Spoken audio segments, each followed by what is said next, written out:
What's going on, everyone? Happy Thursday. Hopefully everyone is doing well and having a great day so far. It is time now for a quick weather and climate update for Thursday, June 6th, 2024. If you're new to my channel, subscribe down below, give this a thumbs up, share it with anyone you know, leave a comment, and hit that notification bell.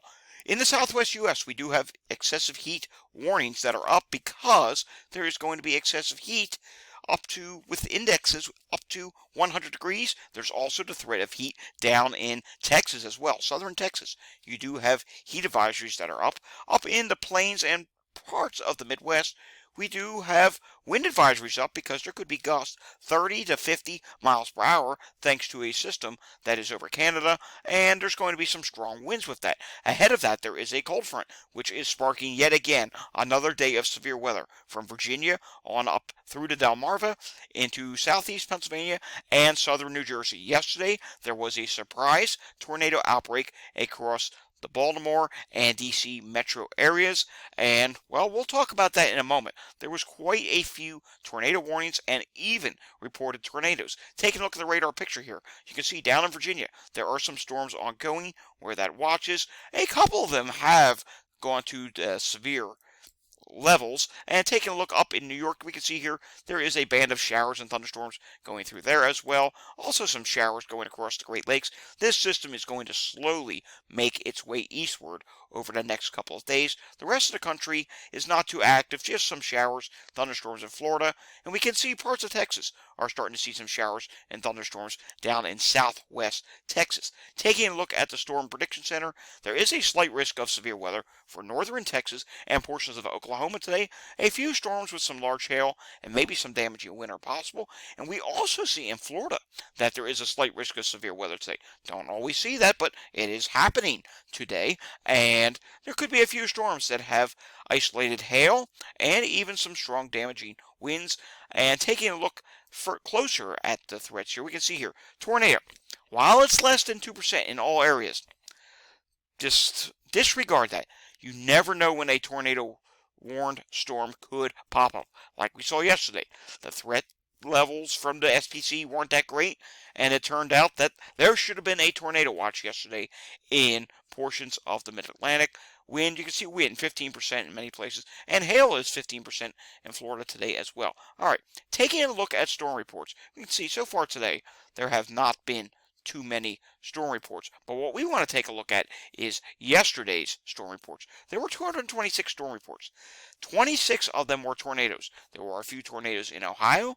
There were also a few tornadoes up in Michigan as well. But then you look what happened here in the Mid-Atlantic. Look at Maryland. Several tornadoes. Now, the National Weather Service is out investigating. They're doing their storm surveys. We will see what ends up happening. And this one here in Crawford, Michigan is being confirmed as an EFO. I'm not seeing any other confirmations as of yet as to what the magnitudes were of or the strength of some of these other tornadoes. But if we do get them in a future video, I'm going to post about that. And I know we haven't done videos very much recently, but I would like to get back into doing videos again. I want to show you this. There was a whole other aspect to those storms. While those tornadoes were ongoing, there was also flash flooding. There were 2, maybe even 3-inch per hour rainfall rates. I know here in Philadelphia, northeast Philadelphia, I recorded a rainfall rate over 2 inches per hour for a brief time late last night. And you can see some places had 3 to as much as almost 5 inches rain. Nottingham, Pennsylvania, 4.95 inches of rain. That's almost 5 inches. Kingsville, Maryland, 4.46 inches of rain. Salem County, New Jersey had over 4 inches of rain yesterday. Fairhill, Maryland, almost 4 inches of rain. Kingsville, Maryland, once again, 3.73 inches of rain. And Middletown, Delaware, over 3.3 inches of rain. Wow, that is a lot of rain. And take a look at this. There were several tornado warnings issued yesterday, not only by the National Weather Service in Sterling, Virginia, but also by the National Weather Service in Mount Holly, New Jersey. Now, up to this point, there weren't really much in the way of tornado warnings in the Mid-Atlantic. The majority of the country has been dealing with quite a bit of active severe weather, especially across the central regions of the country. There have even been a couple severe weather episodes even on the West Coast back in the beginning of the year, and it's been quiet in the Mid-Atlantic. Well, that changed yesterday.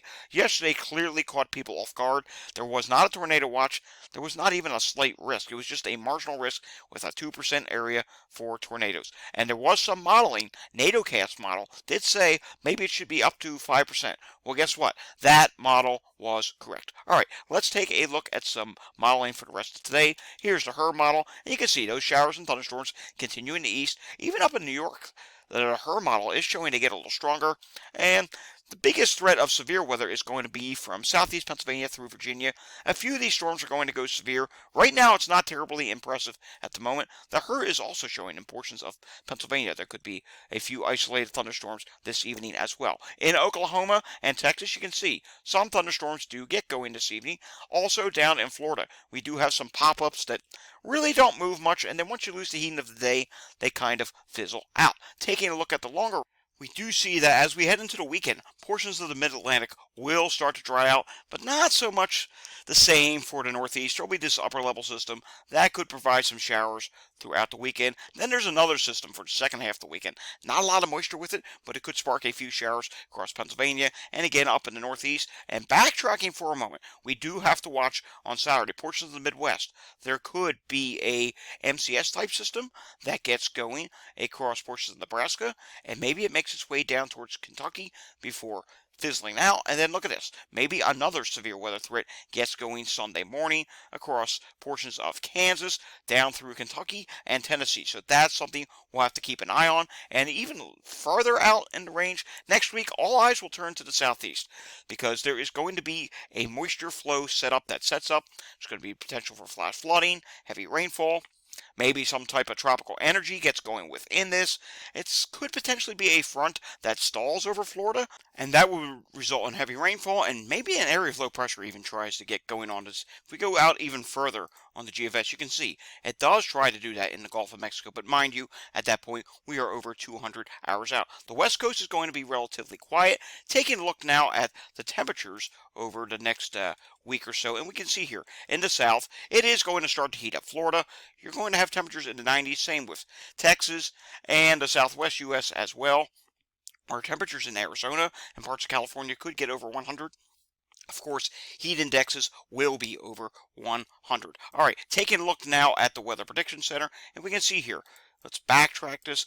We can see marginal risk of flash flooding, excessive rainfall today across the Mid-Atlantic and Northeast. Day 2, there is no risk in the Northeast, but there is a risk across portions of Missouri, Kansas, and portions of Southeast Nebraska. And then Day 3, as we get into Saturday, we can see there is a risk from portions of Oklahoma, Missouri, northern Arkansas, and southeast Kansas. Again, there may be some training that sets up, might even be some isolated severe weather as well. So that is something we will have to watch. Want to be informed of what's going on with climate? Check me out. This is where I post much more frequently. Again, we haven't done one of these videos in a very long time.